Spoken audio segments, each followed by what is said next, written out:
Merci Siyassine. Tout d'abord, je tiens à remercier l'Ordre des ingénieurs et peut-être Sikamel Sahnoun pour cette prestigieuse invitation et aussi pour le choix du thème qui est un sujet d'actualité et malheureusement très préoccupant aujourd'hui. Je tiens aussi à saluer les présents. Je suis toujours fier d'être parmi des ingénieurs et particulièrement je tiens à saluer les représentants du club DSI qui sont là, à leur tête c'est Had. Et je pense que Madame Wolf a fait un peu le relais entre les deux associations et ça c'est quelque chose de très important. En réponse à votre question, personnellement, à Moktana, que ça peut être une solution miracle, oui. Et ça, on l'a vécu dans des pays africains, on l'a vécu dans des pays asiatiques, pourquoi pas en Tunisie.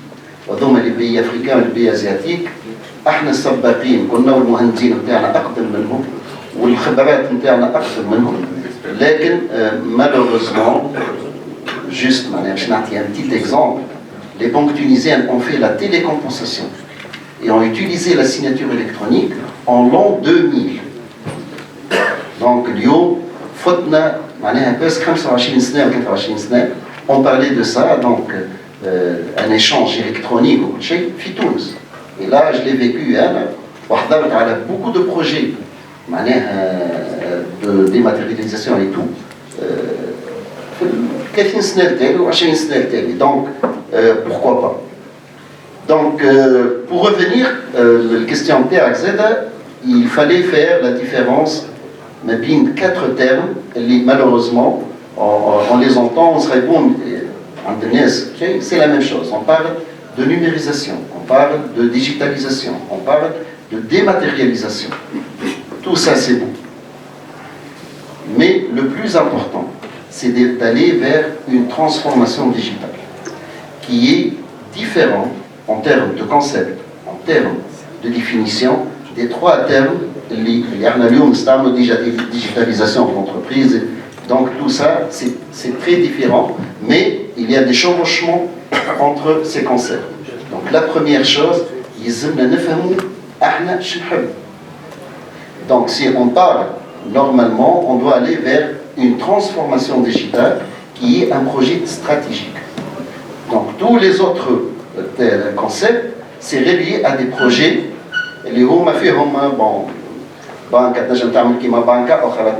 Donc ce n'est pas dans une stratégie bien définie. Et ça, c'est la première erreur. Donc si jamais on veut que ça réussisse, il faut que ça soit dans le cadre d'un projet stratégique. Donc, le terme le plus important, c'est la transformation digitale. Et pour lancer un peu la chose, je reviens à une définition qui est un peu agressive. Qu'est-ce qu'elle dit?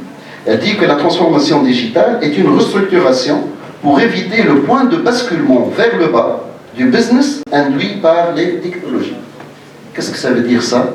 Ça veut dire, si jamais on ne fait pas de la transformation digitale, on n'utilise pas les nouvelles technologies dans le cadre d'un projet stratégique de transformation digitale, alors il y a un risque au niveau de la pérennité de nos entreprises. D'accord? Et surtout dans le domaine bancaire, si jamais il n'y a pas cette transformation digitale, donc il y a ce problème. Donc, qu'est-ce qu'on va faire? Eh bien, essentiellement, on doit passer par des étapes. La première étape, c'est faire un état des lieux, soit au niveau des banques, soit au niveau des institutions publiques. Un état des lieux, ce qu'on appelle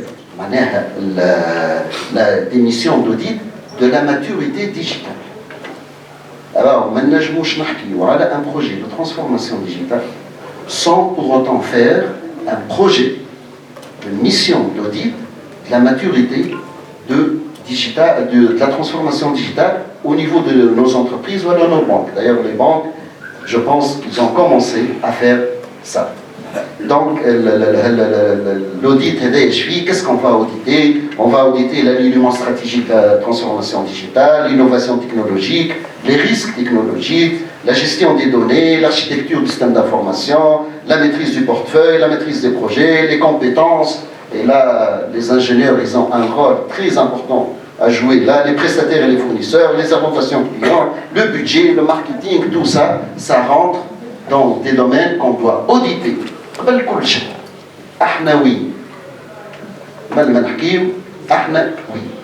Donc, la deuxième chose à définir, une fois on a défini, donc les chefs d'entreprise doivent définir une vision.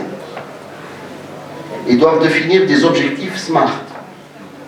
Et mettre en place, suite à ça, mettre en place une stratégie. Donc, quand nous parlons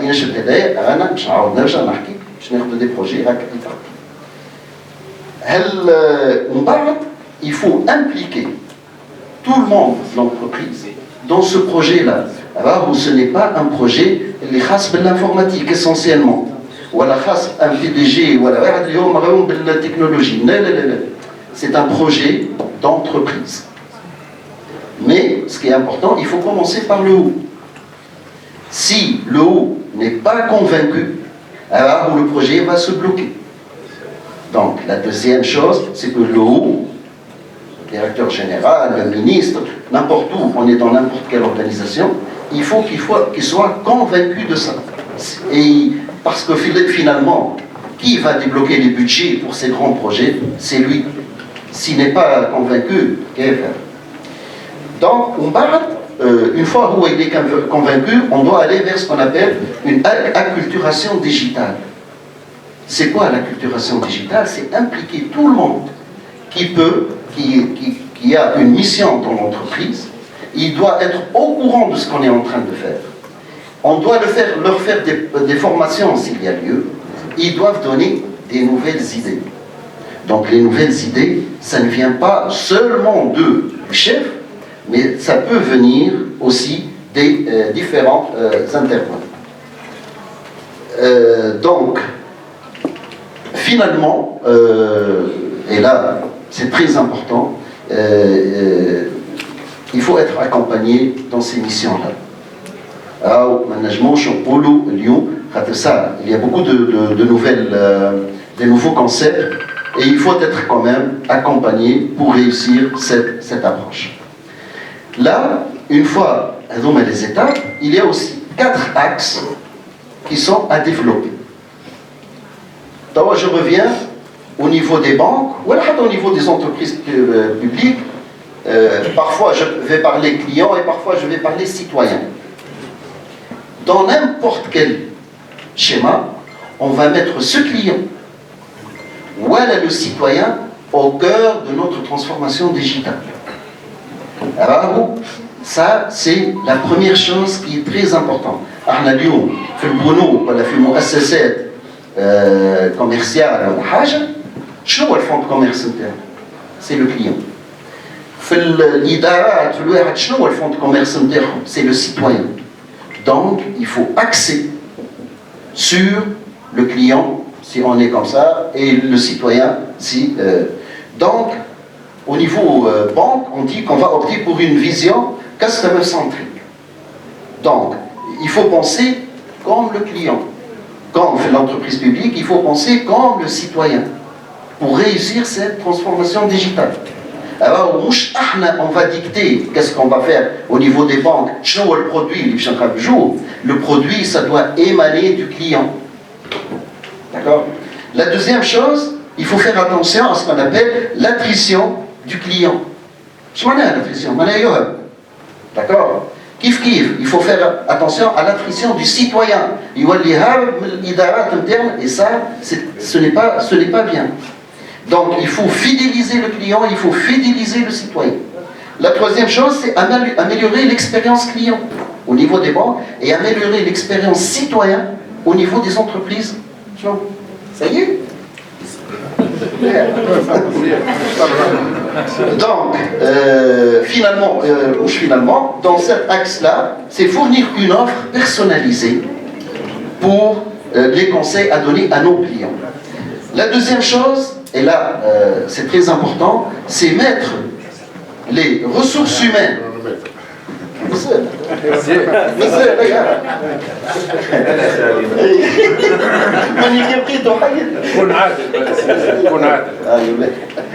Donc, la deuxième chose, c'est mettre les ressources humaines au cœur de cette transformation digitale.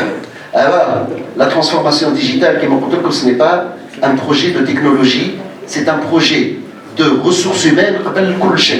Et là, je réitère l'importance de l'ingénieur dans les banques, dans les institutions financières, dans tout, parce qu'il y a cette ingéniosité qui peut aider à mettre en place ce projet-là. La troisième chose, c'est, et là je viens à un sujet qui est très important, c'est les systèmes d'information. C'est très important de parler de ça. Un des grands problèmes des banques, des entreprises publiques, c'est les systèmes d'information. On parle de transformation digitale.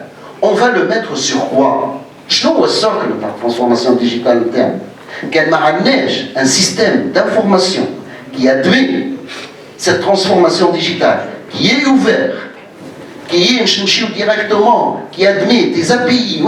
Alors on ne peut pas aller loin avec notre transformation digitale, avec notre digitalisation, avec notre numérisation. Tout ça ne peut pas avoir lieu si notre système d'information n'est pas prêt pour ça. D'ailleurs, c'est le drame. Alors, c'est le drame. Un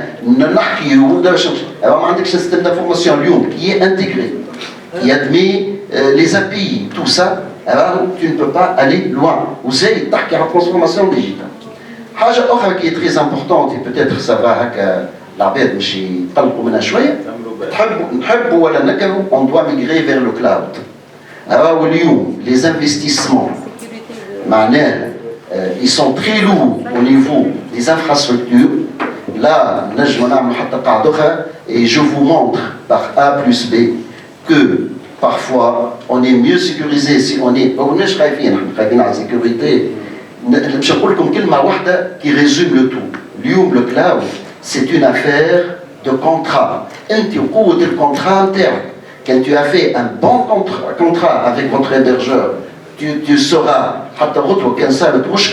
les indemnités donc il faut urbaniser. La dernière chose alors s'il n'est pas sécurisé, s'il n'y a pas une sécurité qui est mise en place, puisque les nouvelles technologies, il y en a pas. Après, je vais parler de le cloud, de big data, de le blockchain, de l'IoT et tout ça. C'est des choses. Je mets à كل حاصرينهم week-end كامل. Donc, si ce n'est pas sécurisé, peut-être une chose la sécurité et la cybersécurité n'est plus suffisante. Et le monde, et surtout le monde financier, va vers quelque chose d'autre, de très nouveau. Ce qu'on appelle la cyber-résilience. On parle de résilience, résilience, comme il a défini au niveau de KPMG, c'est naviguer dans les tempêtes. C'est naviguer dans les tempêtes. La cybersécurité peut vous protéger. Mais si jamais tu as une pandémie ou là, tu vas trouver des problèmes. La cyber-résilience et la résilience trouvent des solutions. Et je termine par ça, un projet au niveau de l'Union européenne qui s'appelle DORA. DORA, c'est pour mettre en place la résilience au niveau des systèmes financiers et je vous remercie.